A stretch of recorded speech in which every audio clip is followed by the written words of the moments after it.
Hello and welcome to Coffee Break. It's Steve Barrett here, the editorial director of PR Week. Delighted to bring you another show. And we've got Dreena Whitfield with us, who's the founder and CEO of WhitPR and one of our 40 under 40 honorees this year. So very pleased to have her on the show. Hey, Dreena, how are you doing?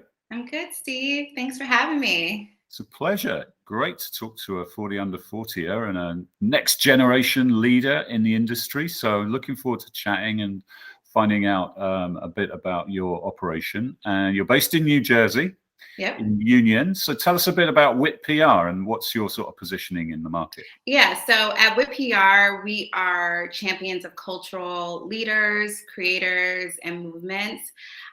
We recently celebrated our 10-year anniversary, which is pretty exciting. Congratulations. Thank you, because I started my company living in my one-bedroom apartment. I didn't have any clients, no media contacts, and no clear roadmap on how to even start a business. So it's a pretty exciting time. What would your advice be to someone looking to start up now, and why did you decide to do that rather than maybe go and work, for another agency, whether one of the big holding companies or an independent? My advice would be to have some money saved before you actually try to start anything. Because I didn't have any. For me, I tried to get into the industry, but I was offered a lot of intern positions. And if you're already working in corporate America, you're like, I can't quit my job to go start as an intern. So that's where my journey is a little bit different from some folks. So what were you doing before the agency? Were you working in-house? I worked at Great Global Group and I worked in their direct marketing department. So, those the junk mail pieces that you get in the mail from Liberty Mutual to sign up and change your insurance, I helped put those pieces together. Ah, yes, direct marketing. We remember it well. We used to have a title called DM News. But we sold it. I guess that business has changed a lot, and I guess it's all kind of digital now, isn't it? Digital marketing. So it comes under that banner. Below the line, I think we used to call it. So tell us about WhitPR and what sort of work you do, what sort of clients you have, and what. Yeah, we work with a lot of people that are in for a while, we worked with a lot of people in the movement space. So one of our clients was the co-founder of Black Lives Matter, Patrisse Cullors. We've worked with the Leadership Conference on Civil and Human Rights, but we've also worked with a lot of startup brands from Scotch Porter to Botanica Beauty, all of them catering to the BIPOC consumer base. And so that's really at the core of the work that we do. It's just amplifying and championing those stories.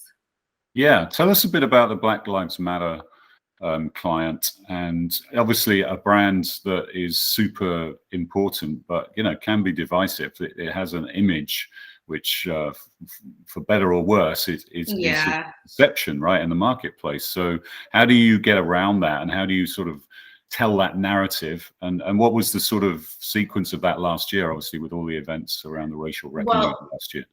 Well, I worked with Patrisse Cullors, who's one of the three co-founders at a few years ago. We were really working to rebrand her personal brand because there was so much confusion around who the actual co-founders of Black Lives Matter were.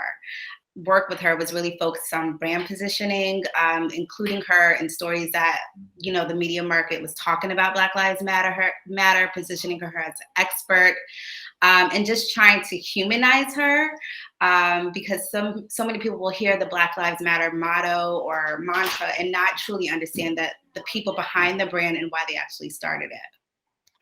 Yeah, because there's a lot of disinformation about that brand, isn't there? And I'm thinking in my home country, the UK, where footballers take a knee before all the games, and it's sort of to support Black Lives Matter, but it's an anti-racism gesture.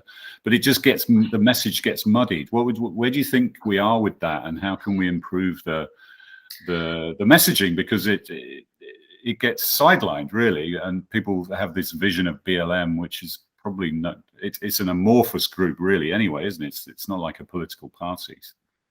Yeah, I think it's just really about making sure that you have thought leaders and experts in the space really chiming in or commentating on topics as it relates to Black Lives Matter. So you have the Brittany Packnett, you have Alicia Garza, you have Patrice colors, like ensuring that they actually get media time was key to us because you know a lot of folks initially were scared to even have them on just because they were unsure of their message. So I just think if we're able to position those folks as like the thought leaders and experts that they are and give them the opportunities to speak with the media, you know, it'll help level set just the communication that's out there around Black Lives Matter.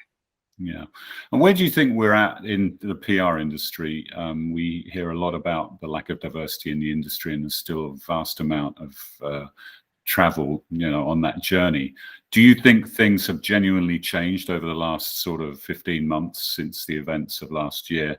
Or do you think it's actually been a lot of lip service and there hasn't been a lot of action to follow up the what, you know, the big words? I think it's been a mix. I think there have been some brands that have really stood firm to like supporting and championing diversity and supporting movements like Black Lives Matter. But then there's also been, you know, a lot of lip service. I mean, we've even had a pretty like prestige educational institution reach out to us for a project because they wanted to specifically target BIPOC consumer base, and just the onboarding process was just a clear indicator that they were reaching out to us just to like check a box. It wasn't authentic. Yeah. So what would your advice be then to organizations? You can't just layer authenticity on, can you? So how do you, what's your advice to organizations in that position who might have a genuine will to do better and want to improve, but you know, it can't just be a box ticking exercise? I think having BIPOC people in the room and part of the conversation when you're trying to roll out like these new campaigns to show your authenticity. I think it's important that there are diverse people at the table who can, you know, come from different viewpoints. Yeah, for sure. Do you have a view on this whole Aussie media situation where, you know, that's a diverse owned media business and there isn't enough black-owned and diverse-owned media out there, really, and so, but that came along, and then now it seems to have fallen apart, and it was a bit of a house of cards. Do you have any views on that? I think it's just unfortunate. I mean, it's wild. It's That's all I can really say about it because I think there's new things coming out every day. I did read the New York Times article from last week, and it was just mind-blowing. Just I don't know. I really can't really speak to that. Yeah. All right. So one of the other things we can see your backdrop there, very stylish, very modern. And I know one of the things you're passionate about is the future of workplace environments, especially for creative businesses. And I think that's something everyone's thinking about as we kind of migrate back to the office, or not, as the case may be, because a lot of us are in this place where we've got voluntary arrangements, and what that seems to mean is people don't come in. So people are reluctant to come back to that physical office space. I don't think any of us are going back to a 5-day a week, but we're in creative businesses, and you know, it's about teams and brainstorming and getting together. So tell us a bit about your views on that and how you can design spaces that are going to be truly creative and collaborative, both at home and in the sort of physical office space. So we recently redid our office space at WhitPR, and I've kind of modeled the new space as like some of the co-working spaces that we saw like that were on the rise pre-pandemic, where they had the open floor concept. So we have that here because I believe that offers a sense of collaboration and productivity. But I mean, even from the light fixtures that we chose, we worked with Mitzi on those, and the furniture pieces that we have here, it offers a sense of like calmness. You feel safe, you feel warm, very similar to how you would feel like working from your home. I want our team members and clients that do come in, because people are starting to come back into office spaces, to just feel like very comfortable when they come here. Very similar to as if they were just working from home. Yeah, because I'm at home today, as you can probably tell, but you know, I'm in the office 3 days a week now, and it is strange, after 18 months, you get it back, putting shoes on, all those sort of things, getting on the subway, and commuting. It was never fun. Do you think in a way that this has kind of sped up disruption that was probably going to happen anyway, but it just kind of forced it, which a crisis like COVID often does? I do. And I think a lot of agencies and corporations are just going to have to rethink their office model for their employees. They're going to have to adapt like flexible work schedules, allow folks grace, just because everyone, has, folks have apprehensions about coming back to work 5 days a week. I think a flex schedule is going to be necessary. It's just going to be the requirement now. Yeah, I agree. It would be a shame if everybody was just sitting at home all the time, though, wouldn't it? It would be kind of, I think it'd drive me crazy.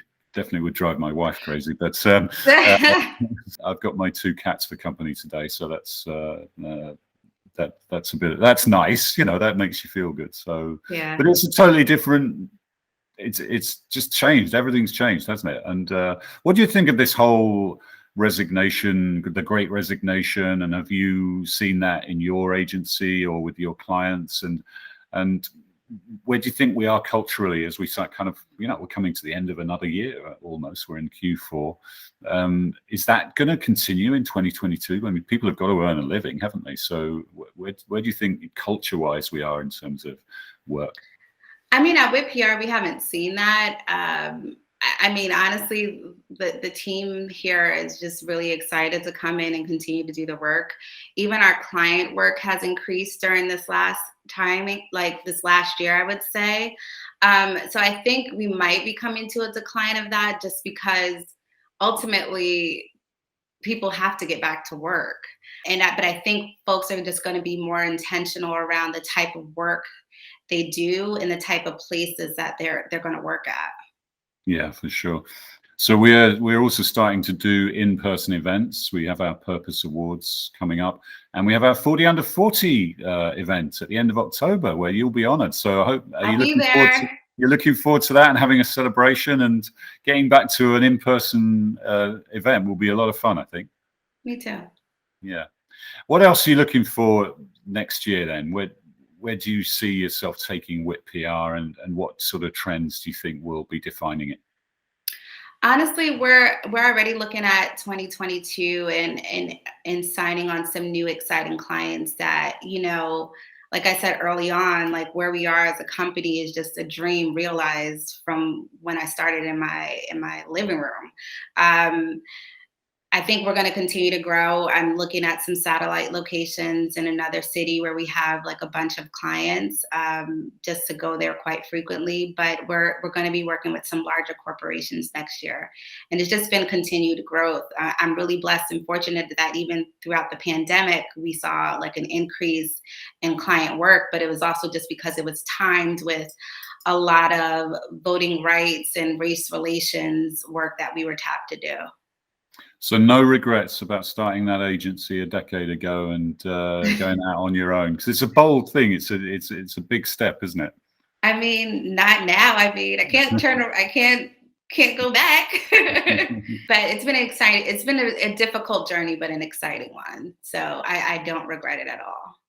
All right. Well, finally, then, just to wrap, what would your sort of biggest learning be about that journey, about starting your own agency in the PR space, and what would your biggest tip be to other folks out there?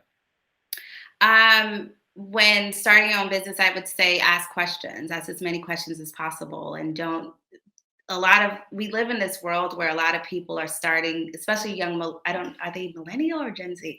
Like a lot of Gen Zers are trying to jump into entrepreneurship and just position themselves as thought leaders and experts when they haven't done the work. And so I think just asking questions, getting as much experiences as possible is key to like just continued growth and, more opportunities. Yeah, it's a fearless generation, so it's going to be interesting to see what they do. And Dreena, it's been great to chat to you. Looking forward to meeting you in person at the 40 Under 40 at the end of the month. And continued success and congrats on a great decade.